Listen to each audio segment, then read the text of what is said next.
What's up, everybody? This is Kevin Miller with the All Equity Podcast. You already know what it is. Today is a very different, very exciting episode because we're speaking with somebody who I want to be like. And we're also speaking with somebody who has gone through a tremendous amount of discrimination, somebody who's come up on top, overcame obstacles, not only in business, but in life. And so I'm really excited to get to know you on a deeper level. Tyler, welcome to the All Equity Podcast, man. Hey, thank you so much for having me on here. Absolutely. So curveball for you a little bit. Are you the middle child? Am I the middle child? No, I am the youngest. Okay. I'm the youngest of two. Okay. So I'm the middle child. And the biggest thing for me is like, I feel like people always kind of try to put me in a box. Oh yeah. What was your box when you were younger and being the youngest of your siblings? What was the box that people always wanted to put you in? So when I was young, the box that people wanted to put me in really was like, I was really outgoing, really fun loving, really, really talkative. I used to get in trouble all the time, for talking too much, in class and like passing notes. And like, I was just like super social. And so I was kind of lazy on actual like academic work because it didn't engage me. But like my teachers, like way before I came out as gay, like my teachers, they would tell my parents that I was a social butterfly. Wow. And I would get like really low marks on my what's it? I forget. What was it, a report card? Yeah, conduct. I'm sorry. I would get really low marks on my conduct while I was simultaneously getting high like actual grades. I was bored with the actual work, but like I was constantly talking and interrupting and. So they kind of treated you like some kind of class clown, but you knew that's not really who you were. But because of your identity and your sexuality, like they kind of try to put you in a box. Yeah. Absolutely. I mean, that was super, super young. That time, I mean, I'm talking about like elementary school, but like the whole sexuality and that those obstacles didn't really come into play until I really discovered that. And that wasn't until high school that came into play as, a negative force on my life at that time. Gotcha. So do you remember in elementary school, like certain kids treating you differently, or what were some of those early memories that stand out to you as you transition into high school? Was there certain things happening or thoughts you were having in regards to like, okay, people are definitely treating me differently or something is different? So it actually, I had to backtrack because I said high school earlier, and I don't mean high school. I actually started getting a little bit better in high school. It was middle school that was actually hell for me, like a complete hell. Like I've only ever thought about taking my own life one time in my 29 years, which is, I'm proud of that. But it was in 7th grade on the bus coming back home from school, and just being called so many names, so many, because my voice isn't the most masculine. And so having that, that tone to my voice told other people in an area that is not gay friendly at all. Like I grew up in Port St. Lucie, Florida. It is the red section of the red state of Florida. It just wasn't really a cool thing in middle school or high school in that area. And so I wasn't out or knowing that I was even gay at that point, but other people were all telling me and accusing me of it. And so I, had kind of a defensive, no, I'm not, at that point in my life, because I wouldn't even fully wrap my head around it at that point, but it just became like, really, really overwhelming throughout middle school to deal with, the taunting, the ridiculing, the being made fun of, all that. Right. What was the coping mechanism? Did you go to therapy? Did you have a friend that was there for you? What happened after that bus situation?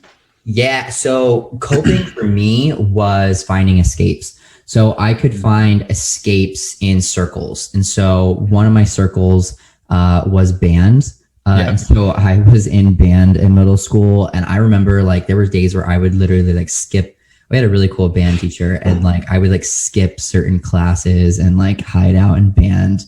And like I would skip certain after school activities just so I could like stay in these little like safe zones that, where I was surrounded by friends that, were cool with whoever I was. Right.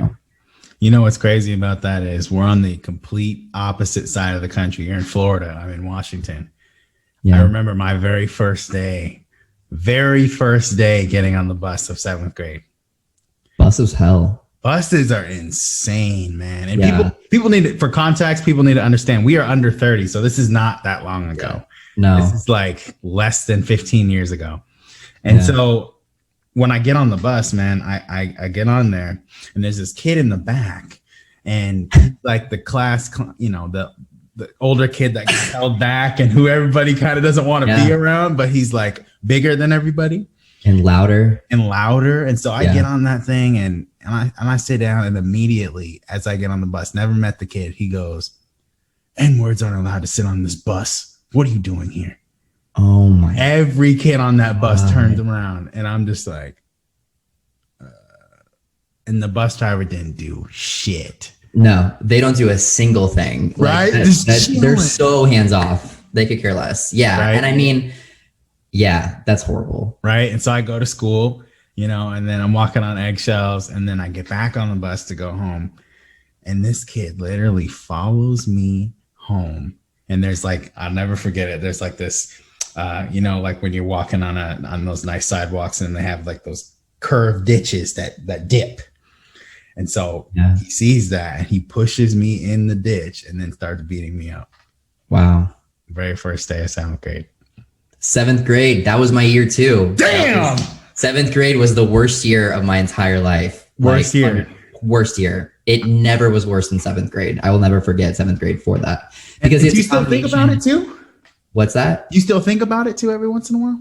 Yeah. I have done a lot of like repression of that year since. Right. And like I would say pretty successfully. Like I'm able to really kind of channel my thoughts away from that. Every now and then I'll think about it. But like, 7th grade was a nightmare. And it's a combination of things that you said, just like, the bullying, the taunting, that whole, crap that you had to deal with, plus just a complete lack of action from people that could have stepped in and authority figures that really could have helped at that time. It was so the bus was a nightmare. And for me, what was an even worse nightmare was summer camp. So my parents, they were fortunate enough to have the funds for summer camp, which, for any kid, that's supposed to be great. Right. But for me, it was hell because they put me in summer camp with the same kids that taunted me during the year. So like I couldn't get away from them at any point in time. And in summer camp, it's even more intimate. Right. And so it's just like, I literally told I would tell my parents, like begging them, just don't make me go to summer camp. Like, because all day, you got the N-word, I got the F word. Wow. So it's just like, there were times I would fake sick all the time. Yeah. All this stuff. Yeah. I would often, man. I remember Mr. McLean, I go in his room and actually he's a Facebook friend of mine now today. And it's crazy because he actually doesn't remember the taunting. He just thought of me as this amazing kid and became successful and all that. But like, for some reason, he doesn't remember that I was going to his room because of this stuff. Yeah. He just remembers or sees what I am now. Yeah. They don't really experience the trauma. They don't have a really good understanding of the trauma that you're actually going through at the time. Mm-hmm. That's going to last, a full lifetime. Right. Right. And so, when I explained that story to him, he was just like, that's why you were in my room. He had absolutely no comprehension. Or in the same way that my band teacher had no idea why I was there. Mm-hmm. I didn't really confide in her about it, but I used that safe haven to hide out. What were those other kids in the band room thinking too? Because they would hear about this in the halls.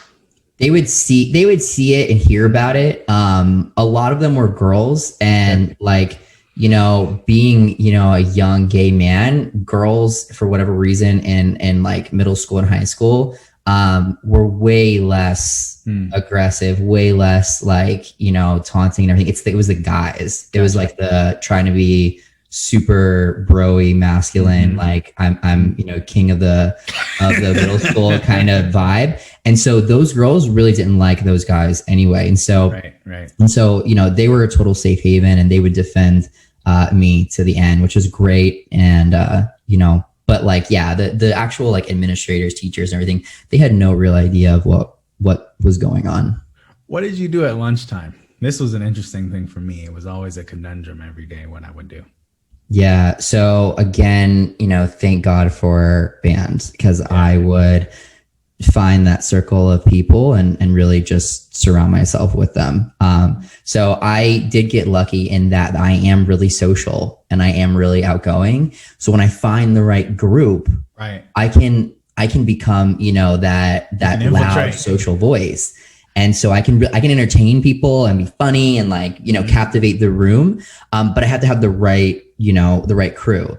So I was able to find that right crew with, you know, people, you know, within different band and, you know, different groups that I would hang out with. So junior high, Tyler, what was his vision and his biggest dream in terms of like career? Where were you wanting to go? So this is such an interesting conversation because I've always thought of how like messed up our education system is because like they try, and I remember in middle school them asking me, well, what do you want your high school major to be? And I'm like, I don't really know. And they're like, well, what do you want to do with your life? And I'm in 7th grade. Like I'm worried about getting bullied right now. Like I don't know what I want to do with my whole life. Like I had an idea. Like when I was a really, really young kid, like 3 years old, the movie Twister came out. I was obsessed with that movie, like just totally captivated. And I still to this day, like absolutely love weather. Like I've been through several hurricanes. And like one of my like top bucket list items is to see a tornado, like just see a real one. And so at that time, like I was like, well, I had grown up past the point of knowing that being a tornado chaser isn't like a real job. It's more of a hobby.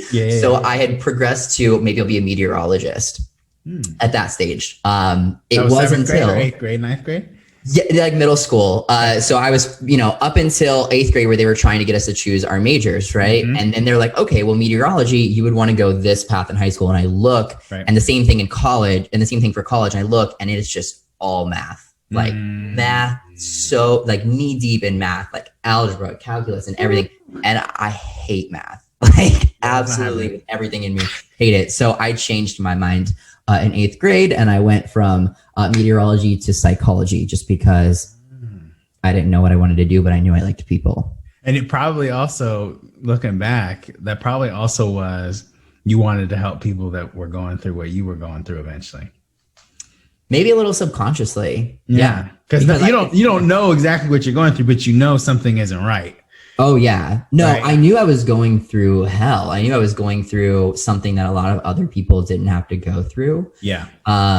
But yeah, like I said, like I was always really social, really outgoing, and like could captivate the room. And so I knew like I didn't want to necessarily be behind a desk somewhere. I wanted to be in front of people, and I wanted to be working with people to some capacity. And I felt like psychology was kind of open-ended in that people sector, and I could kind of shape it to what I wanted to eventually after, which I did. But that was kind of the thought then. And then your parents in high school, what were the kind, like what areas did they want you to go in? What kind of pressure were you getting from them if they wanted you to do anything in particular with your career? Yeah. So my parents, they've always been really supportive. They were kind of brainwashed like almost all parents are or were at that time of like, if you don't go to college, you won't ever get a good job. And, you know, that is just the thing you have to do. And if you don't, you know, that's just non-negotiable, you know, right. If you have to take out, you know, $500,000 of student loans to do it, you got to do it because it's well worth it because you're definitely going to get a job after, which is like the biggest lie. Probably the best scam. I look at it as the greatest scam of all time. God, it is amazing. And it's still almost just as strong as it was then. And we're in COVID. Why do you want to go to college in COVID? Yeah, think about paying like $50,000 a year for like a bachelor's degree in psychology to go to a big name school online. Right. Oh my goodness. It boggles my mind. But you know, at the time, I bought into that whole thing too. Wanted to go to college, and And so they were fine with whatever I wanted to do as long as I went to college. And so, and we were both on board with that. I applied to several schools. I knew just because of budget, I was like, I'm not going to go out of state because the out of state tuition is just ridiculous. So I'll stay in state. I actually worked. So in high school, I did dual enrollment for Florida. And what dual enrollment is you go to college classes in place of your high school classes, and you get the college credit. And it satisfies your high school requirement at the same time. Wow. And it's 100% free. Oh, wow.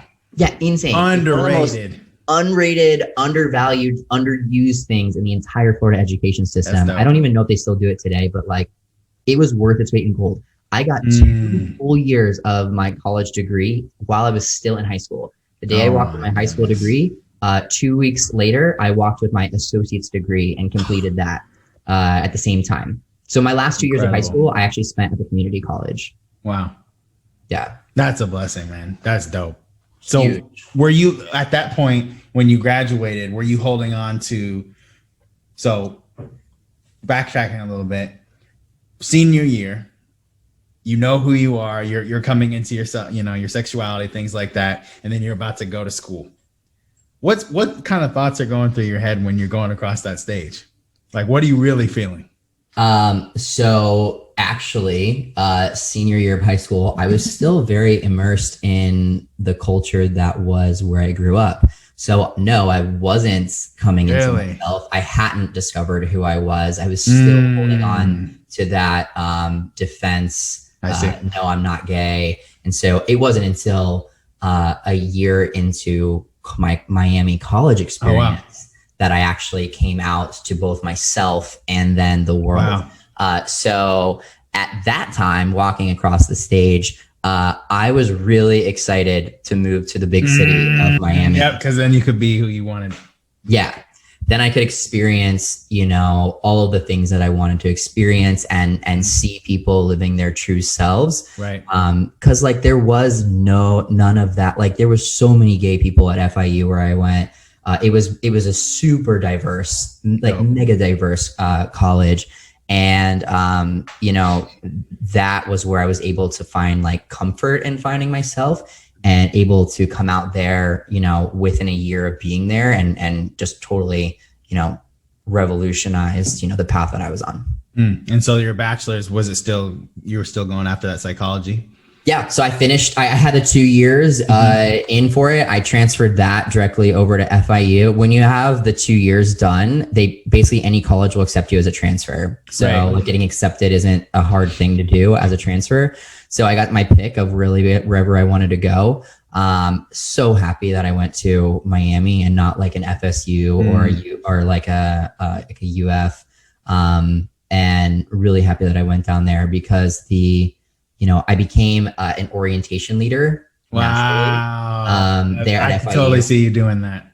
Oh yeah, it was perfect. Like I was, and like it was a coveted position. Like so many, I'm not even joking. Like hundreds of students would apply for these 10 orientation spots or whatever. And I got it, and I was like, it was so fun. Like you get to, have your own little group of freshmen, and you're introducing them to everything, and you're like the tour guide. You got to know all about the school.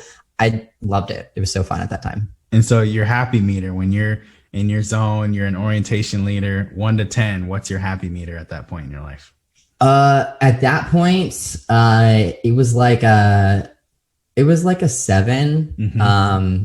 7. I was a lot happier than coming from Port St. Lucie and being able to kind of spread my wings. Yep. But I was still like living on campus and still living well within like this FIU bubble, which was great, but it wasn't yet Miami. It was still FIU, right? So I hadn't like really fully expanded yet. I see. And so at this time, first of all, congratulations, because, for me, it actually took me graduating for me to be honest about who I wanted to be in terms of, I felt like I was kind of like performing throughout college. I was performing and pretending to be like I wanted to be this huge music producer. And so every part of my identity would go into that, whether it was the cool party guy, but that's not really who I was. Mm-hmm. And so I feel like hearing your story just reminds me, that's just insane. It just reminds me like there's so many other people that went through what we did. And also that it's really nice to hear that you actually did find that good happiness even before you graduated. Yeah. I mean, I was able to definitely find my path. You know what really did it for me was I went to college to spread my wings, but at the same time, like I said, I still wasn't out or accepting or understanding of who I was when I left Port St. Lucie. So I went to college to spread my wings, but to also prove to myself that I was that identity that I told and defended. I told everyone that I was in high school, and that I defended everyone that I was in high school, right? So what I did in college was I looked for the straightest, frattiest, broiest possible fraternity that I could pledge. Like these guys were like all the guys that would totally Project make fun X. of me. They would have totally made fun of me in like high school. So, and I'm like, I'm going to pledge them, and I'm going to become one of them. And I'm going to prove to myself and to everyone else that I am this identity, like you said, acting, that I had been portraying and acting and telling myself that I was. Wow. And that was not fun. Wow. That was terrible. And so, because I remember the moment I had like this light bulb moment where the acting was just I couldn't keep doing it. And so for me, it was, I had gotten a little bit of success as a music producer. I saw my song was in a movie. And so I went back to work. I was in a coffee shop, and I'll never forget it. I go into the coffee shop, and I'm a manager. And then all of a sudden, everybody heard about the movie, and people like directors, school principal, all those people, administrators. One of them comes in and goes, "You guys know your manager right here. He's actually famous, right?" And he was not trying to joke with me or make fun of me. He actually said that. And then people started pulling out their phones. And in that moment, I was like, damn, I proved myself right. Because I looked at it like an experiment almost. Like a validation. Exactly. Like I was sitting there like, okay, they think I'm this big person, but I know I'm not shit. Yeah. Oh, what's that? It's almost like imposter syndrome. Yeah, that's what I was looking for. Imposter syndrome. Yeah. Yeah. Because you weren't that frat boy. Yeah. But you wanted to believe that, or you so wanted bad. Yeah. They hazed the shit out of me. Damn. Like literally, like me and my whole pledge class. By the way. I mean, it wasn't just me, right? But like we were all there for our own different reasons. We were all there. That's all fraternities and sororities are. It's a bunch of young kids that come out of high school that really want to be accepted in college. And they want to be accepted by the cool kids. And so the cool kids literally are in groups called fraternities and sororities, and they have pledge classes so that you can prove to them that you're cool enough to be given a badge and sit with them, and then pay them dues each month or each year. That's the realest shit. Oh, like it's the biggest joke. Like the college, fraternity sorority system. It's all it is. We're all there for our own emotional issues. Like all of us. But mine personally was to prove that I was this straight fratty guy that I could have been. And all it did to me was it beat the hell out of me. It was terrible. I did eventually, pass the pledge class. Like it was 9 months of terrible hazing, but I did eventually get in and became a brother. And when I came out as gay, about a year later, that whole fraternity disowned me. Wow. Like none of them would talk to me. None of them wanted to hang out with me. Like I went from having like a group of, maybe like 25, 30 guys that I could see on anywhere on the campus and we'd be really cool to like 2 or 3 that would still associate with me because they didn't want to be gay by association, Yeah. What? So what were they so afraid of? What was their rationale? What were their actions? I think that gay by association, like It was that they bad. have all their own mental hangups, right? Like they have all their own, like they're straight, but they're not 100% comfortable in their own sexuality. So they wouldn't want to ever risk being seen hanging out too much with a gay guy because then maybe they might be gay. Wow. There's like, everyone has their own thing going on and their own insecurities, right? And so they don't want that. So yeah, but going through that experience, it was so nice. It was like really freeing to like rid myself of all these people that only liked this fake version of myself. Yes. And it was just like this huge weight that dropped off when I finally came out. I had real friends that liked me for exactly who I was, and I was able to grow so far and so much through that process, and also just shed so much fake crap that I had. Where did you find those real friends? Because it wasn't in the fraternity. Where did you go find them? So I found those real friends, through all the different types of stuff that I was involved in. I worked on campus. I lived on campus for a long time. I was a peer advisor, the orientation leader. So I had tons of real friends that were in there. It was just the fraternity, and I kind of expected that. I honestly, isn't that funny how like in the back of our head we know this shit is not going to work how we think it is? Yeah. And I mean, I wasn't being real with myself, right? So if you lose friends once you become real, that's part of the process. A lot of gays lose their family when they come out. I was lucky to not, but that's a reality of the situation. So it was freeing, and it was a huge pivot point in my life that helped me to become who I am today. And with your siblings, what were you actually confiding in them during college, or what? No, they didn't know shit. Damn. No. So I have absolutely not. So I have a sister who couldn't be more different than me. Gotcha. Just she didn't understand it she's so into the whole Bible culture that it's a choice, it's a sin, come back to God kind of thing. Meanwhile, you're there as a person who has just had to climb Mount Everest to admit to yourself that this is real. You have to deal with this. And through the coming out process, and being, ridiculed in school, you feel like it's such a curse and everything. And you're looking at someone like that who tells you that, it's a choice and that you chose that. I'm like, why the hell would you ever choose that? That's it. Let's touch on that. So a lot of people, because I grew up in the church and I walked away from the church, and that was the biggest thing. One of the biggest things for me is anything along those lines, especially when it came to in the Bible, all those things, they'd always say well, it's different now, or what. There'd always be some new spin on it, how they would justify it. Why would Tyler want to be ridiculed and bullied and fucking hazed and all this shit? Why would you want that? It was so painful at that time. It was horrible at that time. If I had a choice on it, God, I would have never chose to be that person. And in fact, I thought, because I was raised in the church too, and I thought that was a choice too. And so I actively chose against it that whole time. Wow. That was me choosing not to. And what choosing not to actually means is that you are putting up this fake identity and pretending someone else that you're actually not, so that others approve of you, so that you approve of yourself if you subscribe to that doctrine that those other people are subscribing to.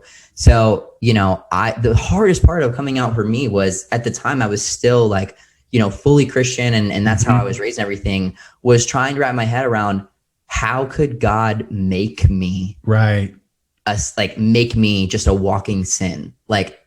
That doesn't make any sense. And trying to square that circle never worked for me. So it was a really difficult thing internally. And so by the time that I figured out that, okay, that's a lie, that's a fallacy, right? That a lot of people have subscribed to, and was able to come out to myself, I had no room and no time and no patience for anyone else that tried to put that back on me, because I had already overcome it. I already climbed that mountain. We already been to the church. We already climbed the Mount Everest. We're not going back. Right. So I was very, and a lot of people, everyone comes out in their own way, but I was very bullish about it. I was very like, look, I've been through hell and back, and, over the it took me a year of really mentally getting there and accepting myself. But once I did that, when I came out to people, I was very like, look, this is who I am. I'm comfortable with it. I'm happy with it. If you're on board, great. If you're not, bye. I did that, to a lot of my friends and family as well. My family a little bit softer, but they understood that if they weren't going to accept that new person, that they were going to lose that person, and it ended up working out. I love that you stuck with this shit, man. Yeah, seriously, because a lot of people gave up, man. Like, we saw a lot of our peers in their life. We saw a lot of their peers give up on their dream. We saw a lot of our peers decide to be that frat boy and then become that weird dad that we all, you know what I mean? Like, we see so much of that. Yeah. Man. I have friends that have kids because, like, gay friends that have kids because that period for them lasted, that denial phase for them lasted all the way through to a wife or two and kids, where they got to the point of being comfortable with who they are. And that's what society will do to you. And that's what school, public school, which I'm a proponent of. I needed that socialization in my life, but like, that's what that environment can do to you. And, I am fortunate. I think I'm really fortunate that I was able to figure it out, at least on the timeline that I was able to, and then kind of put that part of my life behind me, because since then, I've just grown into like such a different person. And like my sexuality, what felt like a curse when I was a kid, in middle school and in high school and in the beginning of college, when I was trying to force myself to do, all this stuff to make, prove I was straight, what felt like a curse then, to me now is like a blessing, because I'm so comfortable in it and I'm so comfortable with who that I am, that I find all the benefits of being in the LGBT community. My first 2 clients for So Be Viral were LGBT owned businesses that I know because I was that social authentic person in the community, know? So I've now come from a place of, it was a curse, to now leveraging it as a community, as a source of friends, as a place of belonging, all types of stuff. So you can really overcome, and then turning that pain. You're letting that pain. You're becoming the hero in your own story by letting that pain help you transcend. Yeah, and that's a beautiful thing, man. What for you after you graduated? You obviously didn't, for people that don't know, you didn't go down the meteorology or psychology, but you found another passion. Well, I'm not sure if it's your passion anymore, but you found another venture and part of your journey in marketing, right? Yes. And so one of the things that I figured out about marketing, so remember when I was having issues with my identity in college, I realized that I was just marketing a different version of myself. Yeah. So what would happen if I actually was myself and then helped others do the same? Yeah. So when you came out, when you were fully authentic, you graduated, what did you do next? And how did you find marketing? Well, that's a good What I did next was I said, shit, here I am with my 4-year bachelor degree. What do I do? I'm living in Miami. I like living here. But at that time I was like, I want to travel. I'm young. So what do all gay men do? We try to be flight attendants. So I applied to every airline possible. And I got hired for like the worst one ever. They literally would fly only from Miami to Curacao and back on these MD-80 planes from the 1970s that were falling apart. And I felt scared even being on them. And I did that for like 4 months. Couldn't not pay my bills. I mean, that industry, they pay nothing. And was it minimum wage for the flight attendant? No, it's not minimum wage. In fact, they advertised $27 an hour to start. Fantastic. Okay, great. $27 an hour. Great. Yeah, but you're only paid wheels up, wheels down, and we fly 2.5 hours and back to Curacao. So what becomes a day's worth of work ends up being like a few $100s. And I'm like, yeah, no, it's just like, it's that is a crazy trick. So so you're actually sitting around in airports and not getting paid. You get paid per diem, which is like $1 or $2 an hour. Like it was like nothing. Wow. Like they have this like super low rate of you sitting around, and then you get your actual rate only when you're flying. And we flew these tiny little short trips. It was horrible. So I lasted about 4 months, and while I was doing that, I couldn't pay my bills, and so I was working in a gay bar, so that I was, getting into that community and learning who I was and meeting other guys and trying to, assimilate into my new found identity while I was doing that. And at the same time, I was like, this is not going to pay my bills, and I don't want to have this college degree and be working this shitty airline job and at a bar. Like, I have to clean this up. So were you bartending? No, I was bar backing. It was not glamorous. And I was applying to everything that I possibly could at the time. So I was on Craigslist applying, sending my application and resume in on job postings that were posted there. While you were between fights and stuff like that? Yeah. Literally like at the bar, sending my application in. I remember one time I got a response right back, a company called Dreamwater. And Dreamwater is a sleep aid. It's like it's like a 5-hour energy with the opposite. And it has melatonin and it puts you to sleep. It's really gimmicky, but it's like $3 for like 3 milligrams of melatonin when you could buy like a bottle for, but it's cool if you want to have a shot, if you want to have it a shot for them. So they're based in Fort Lauderdale, and that was my first marketing gig that I landed. And it was like the right-hand man of the marketing director and also the owner of that company at the time. And it was kind of one of those, like, I'm young, I'm on social media, and you're going to pay me a small amount, but it's still going to be way more than the flight attendant job just to get my foot in the door. And so I worked there for a few years, and that's how I got my start into marketing. So 2-3 years? How many years were you there? I worked there for about 2 years, and that environment became really toxic. The owners like split, and one like bought the other one out. And there was like a day where they were like firing everybody and like throwing laptops across Wall Street shit. Yeah. Wow. It was like a small company that like really high tensions. I mean, there was less than 10 of us as employees there. So they just felt really comfortable, and they would just like curse and scream. And like, it was terrible, really toxic experience that, if you were 5 minutes late, they were, that you had, Natalie over here, writing down a note so that she can tell the owner. Like, it was just terrible, toxic. So I knew I had to get out of there. I did eventually get out of there. I worked for a real estate, company after that, which was even worse. On the toxic. Were you doing PPC or what kind of marketing? No, at that time, we're talking like 2013, 2014 at this time. And at that time, it was just social media management. And so there was a lot of businesses in those years that were like, we need to get on Facebook now. Exactly. They didn't know what the hell was what. They just needed a millennial.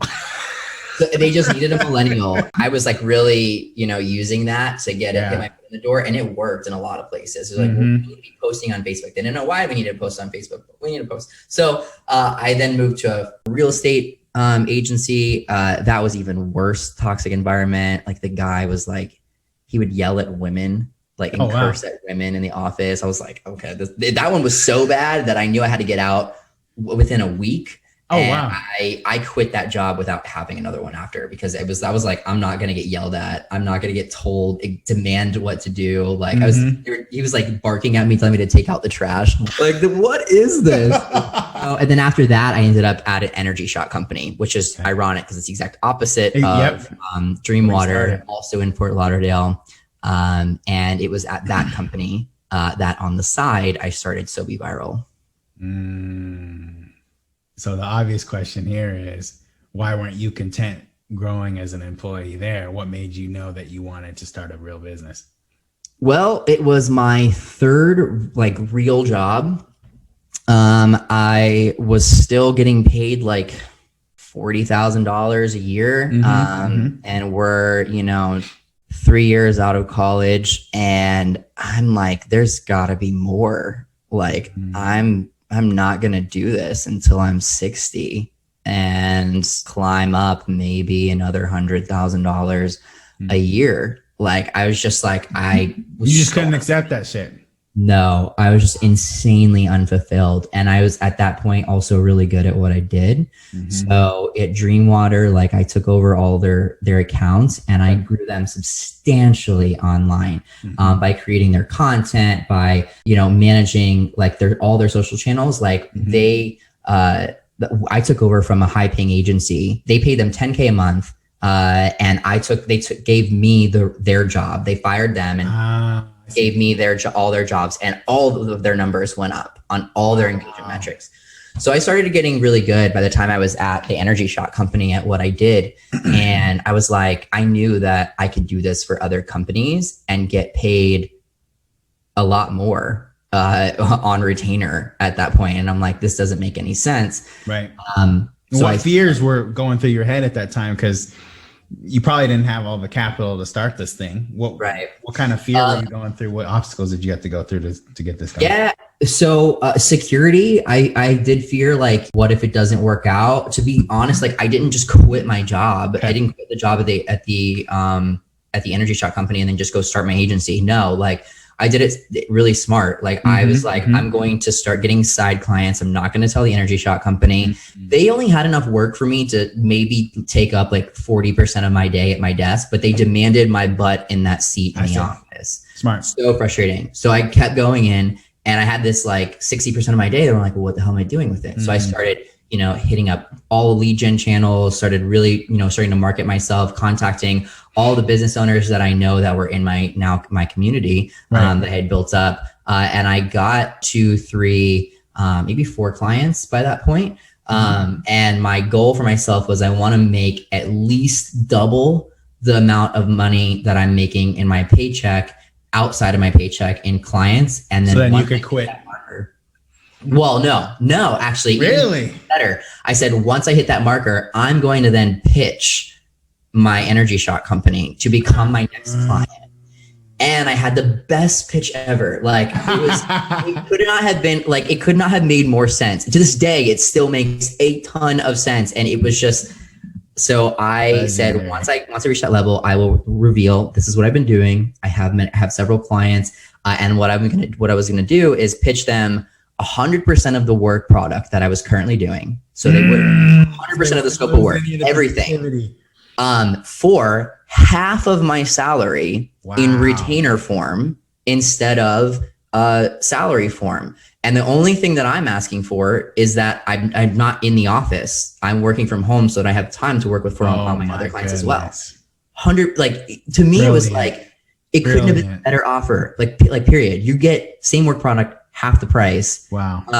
And they lost it. She was the woman that was in charge of it was like, no, absolutely not. You either are going to be here and be a dedicated Energia employee, or not. So, I'll let you decide what you want to do. And I said, never let people like us decide. I was like, well, okay, I prepared for that. I'm glad I got those extra clients so that I have this fallback, and that's it. That's going to be it. And so, oh my God, walking out of that office that day, like, I could not have felt better. It felt so. Were you at like a 10, or were you still? No, that was a 10. That was a total 10. Oh yeah. I was like, I felt high from that. It was like just Crazy. Complete freedom and like independence. And when did you tell your mom, man? Because this is a huge decision. Yeah. So my mom was scared. I told her leading up to it, what I was planning to do. And while she was, happy for me, she was also like, really weigh your options. You have health insurance right now. You have always the health insurance. Yeah. You have a steady job that, is a guaranteed paycheck, is how she looked at it. Mm-hmm. Here is the best part of this whole story. After I walked, I was in touch with one of my my managers that I was closer with, not the one that told me no, but a different manager that helped me actually craft the pitch. And she says, "You'll never guess what happened today at Energy." I said, "Tell me." She goes, "Well, it turns out one of the owners was embezzling money from the company. And now the feds are after one of the owners. The company is shut down and they fired everyone today." Oh my goodness. Yeah. That was like 6 months later. So at the time, I had no idea. None of us had any idea that was happening. But I had a gut feeling to follow my dream, follow my passion, and do more and start my company. And I had that false sense of security but this is the safer route. This is the paycheck. The safer route turned out to be way riskier. Yes. And would have resulted in, a catastrophe had I stayed on the safer route. Wow. What did your sister say? My sister was happy for me. We weren't super close at that time. Yep. Yeah. I have a sister like that too. So, as you start really growing the business, start, making noise, being more involved online, other people in your old circles coming back around. Yeah. Do you remember what was happening in your life, specifically where you started seeing people from your past pop up out of nowhere? Like for me, it was, I posted that I hit 6 figures and then I had a team now and all these things. And when I posted that, all of a sudden my phone started blowing up. Yeah. From random people from junior high, high school, people that hated or didn't want, well, not hated, but people that had no business calling me or texting me. Was there like a success moment for you when stuff like that started happening? Yeah, I was always pretty vocal about the growth of my company as we grew. And, I had that happen a few different times. And most of the time it was people that like I did not want to work with in any capacity. And like, I had my real father, who I have not been in contact with since I was 7 years old. He stopped sending me birthday cards like before I hit 10. My real father reached out to me 2 years ago, like right before New Year's, through my Sobi Viral contact form. Oh my God. On my website, saying, "Hey, I see how well you're doing and I'm so proud of you and I'd love to reconnect because I have this business that I think you could help market." I'm like, so yes, I have had that happen. Yes, that's exactly like what I'm talking crazy about. Level. Like I was like, what? Yeah. What did you say to him? Oh man, I couldn't respond right away. Like my head was like all like so confused the rest of the night. Like, I mean, we're talking like over a decade since I've talked to this person who like, and there's like a whole backstory where he like abandoned me and my mom and everything when we were young and everything. And now he just wants to like, "Oh, I see you're doing well. Do you want to help me with my product that I'm trying to bring to market?" Like, instead of being like, "Oh, hey, sorry for abandoning you as a kid." So I thought long and hard about it. And what I ended up coming to was I hit him back with the same cold, really just like completely ignoring the elephant in the room that he did. So I said, "Hey, yeah, let's see your products. It's going to be a range of about this. Let me know if you're interested." Just like completely the whole thing and talk to him like he was a stranger, because he is. And he didn't write back. We didn't really, I mean, he did a little bit, but it just kind of fizzled out because it was just a cover. He wanted to, that was like his in, but it was just terrible. No. So no, we obviously didn't end up working together, but yeah, I can remember for me, man, it was like, I had a childhood best friend. He was actually my very first friend ever when I was 1. And I hadn't talked to him in 5 years. Random phone call. "Kevin, what's up, man? Who's this?" Yeah, so-and-so. Well, I've been kind of like hanging out with this girl and she's like a model, but not really like a prostitute, but we want to start this business and you're like the right person. What do I don't want the friend discount or anything. I just want to know, dude. I've had so many weird inquiries like that. Like, I have this idea. Yes, it's always an idea. can you go make it happen and then we'll partner on it? Gosh. Yeah. Yeah. The only thing I hate as much as that is like, hey, can you sit with me for an hour so I can pick your brain on this or that? And it's just like, no, you can't. So, yeah, a lot of people have a lot of ideas. It's just like, go make it happen.